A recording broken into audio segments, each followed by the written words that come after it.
Rahabatsika rehetra any atokatrano amin'izao takarivan'ny 17 ny volana Jolay 2020 sy 2020 izao. Raha ny mandrafitra ny mety toetrany antsika dia mbola ny aly izay hatrany saika manerana ny nosy. Arak'izany raha ny toetrany andro any rapitso maraina dia ahitana orana malefaka amin'ny faritry Sava, ny faritra Atsinanana ary ny tapany avaratry ny faritra Vadivavy Fitovinany. Andrahona kosa ny andro raha ho an'ny faritra Atsimo andrefana sy ny faritra Androy. Ahitana orana tandrifindrahona amin'ny Analalava sy Ambanja iny ary ibarika kosa ny masoandro amin'ny faritra Sisa. Somary ahitana zavotany kosa ny ilany Atsinanany faritra afovoan-tany.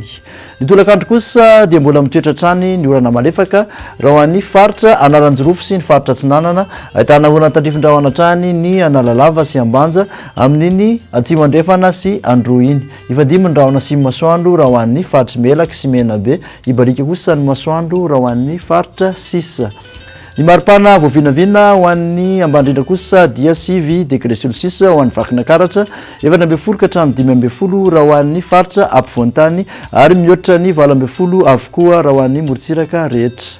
Ny maripana ambondrindra voavinavina kosa dia 13 degré Celsius ho an'ny Mahajanga sy Mahevatanana, 20 manodidina 20 kosa raha ho an'ny faritra ampovoan-tany ary mihoatra ny 20 ho an'ny morontsiraka manodidina ny Madagascar.